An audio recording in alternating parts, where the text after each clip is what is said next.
Shalom, salam sejahtera dan salam sehat bagi kita semua. Berjumpa kembali dalam Setetes Embun Pagi, episode 188 dengan tema Perkataan ketiga di kayu salib.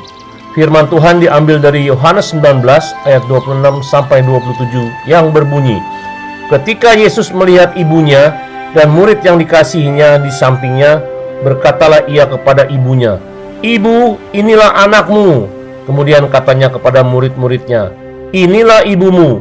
Dan sejak saat itu murid itu menerima dia di dalam rumahnya. Saudara, setelah perkataan kedua, Yesus melihat kepada Maria, ibunya. Ia melihat pula kepada Yohanes, muridnya. Lalu keluarlah kalimat ketiga dari atas kayu salib. Yesus memandang Yohanes yang masih muda dan pemberani, dan kepada Maria.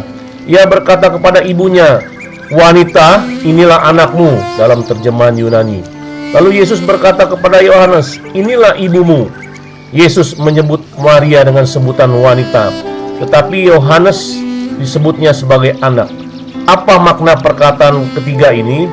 Dalam keadaan kesakitan, Yesus tetap memperhatikan ibunya.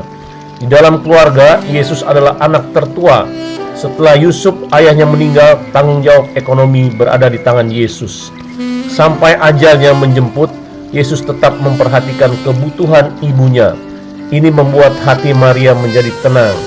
Mulai saat perkataan ketiga dikatakan, Maria diterima dalam keluarga Yohanes. Kebetulan ibu Yohanes adalah saudara dari Maria juga. Pertanyaannya, mengapa Yohanes diberi kepercayaan untuk memelihara Maria?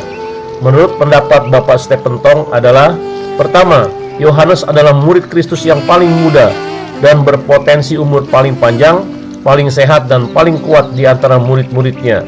Kedua, Yohanes mempunyai kekayaan lebih dari murid yang lain, sehingga ia sanggup merawat Maria lebih baik daripada yang lain. Ketiga, Yohanes adalah murid yang paling bertanggung jawab. Yohanes berjanji ikut Yesus sampai mati.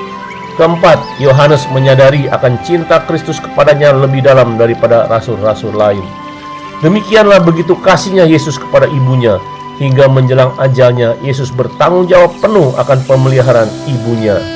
Pelajaran apa yang dapat kita ambil hari ini? Sebagaimana Yesus mengasihi ibunya, demikianlah kita semua orang percaya harus mengasihi orang tua kita.